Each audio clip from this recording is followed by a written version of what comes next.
Welcome to our time travel adventure. Today we're going to learn about the Eastern Slavs and how the old Russian state began. We'll look at how the early Slavic people lived, the different groups they met, and the famous people who helped start a new country. Don't forget to subscribe and click the bell so you won't miss any of our trips to the past. The Slavs are a big family of people who speak related languages. Their language is like German, English, and some other languages. Scientists think that about 8,000 years ago, these people lived together and spoke the same language.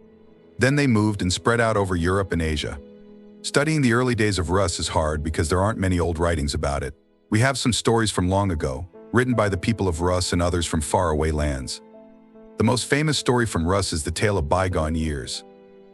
But it was written much later, around the 11th or 12th century. The first time we hear about the Slavs is in the 1st century. Back then, Roman writers called them Veneti. Today, people in Estonia still call the Slavs by that name. Scientists think the Slavs first lived near the Vistula River. In the old days, the Slavs split into 3 groups: Eastern, Western, and Southern.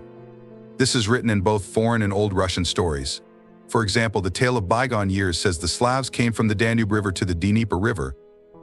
It talks about different tribes of Eastern Slavs who lived in a big area from what is now Leningrad to the Black Sea. Both archaeologists and language experts think these tribes came from the Danube and the South Baltic. The Slavs were mostly farmers.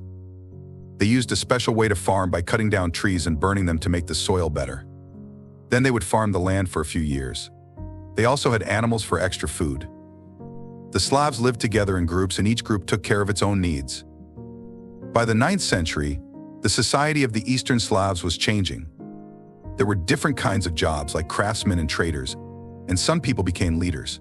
The stories tell us that each tribe had its own prince, but we're not sure if that's true. The princes had warriors called the druzhina to help them. They collected gifts from the people by traveling around their lands. The princes did more than just fight, they also made decisions and traded goods. In the community, all the grown-up men could help make decisions in meetings called the veshe.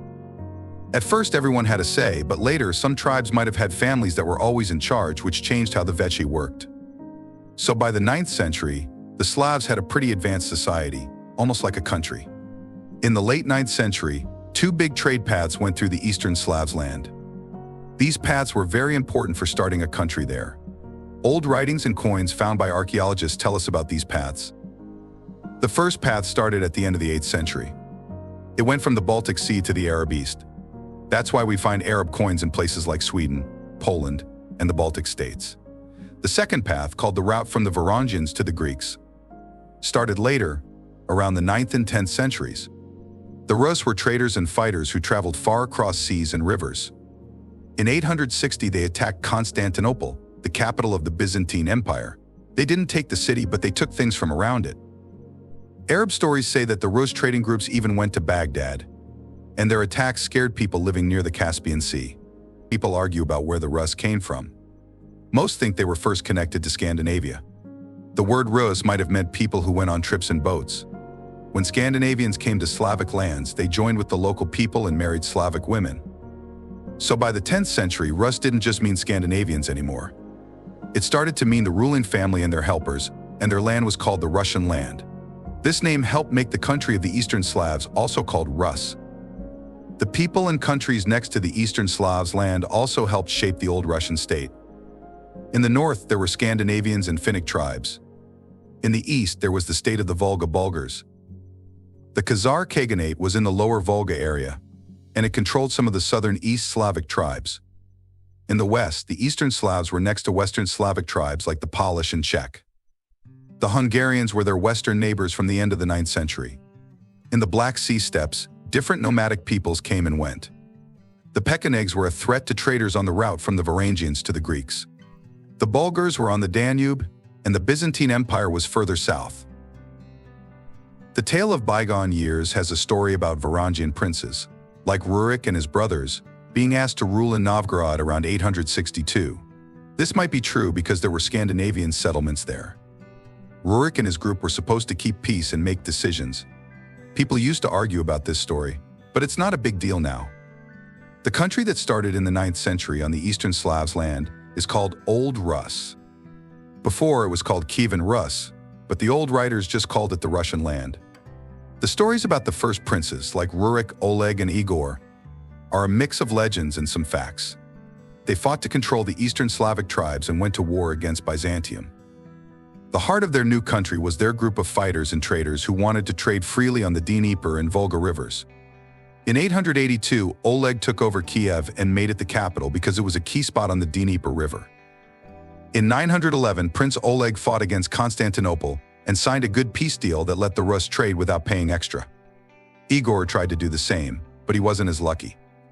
After Igor died, his wife Princess Olga made big changes to how tribute was collected. She made it so people brought tribute themselves to certain places. Olga tried to get along with Byzantium in a peaceful way and even became a Christian, but she couldn't get the same good deal as before. Olga's son Sviatoslav took over when he grew up. He fought to control the Eastern Slavic tribes and made peace with Volga Bulgaria to keep trading on the Volga River. Then he defeated the Khazar Khaganate and took their capital. This was good because it solved an old problem, but it also let nomadic tribes take over that area. Sviatoslav then focused on the Balkans. He won some battles there but had to go back to Rus because of an invasion. He wanted to move his capital to the Danube because trading was better there, but he couldn't leave Kiev. He had no friends in the Balkans, and his second campaign there failed. After losing a battle with the Byzantine emperor, he made peace. On his way back to Rus, he was killed by the Pechenegs. By the time Sviatoslav died, the old Russian state was pretty stable. The ruling family and their helpers ran the country.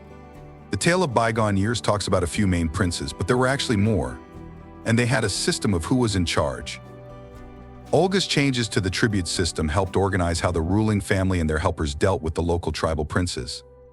The foreign policy of the Russian princes was all about making sure the ruling family and their helpers could trade and make money.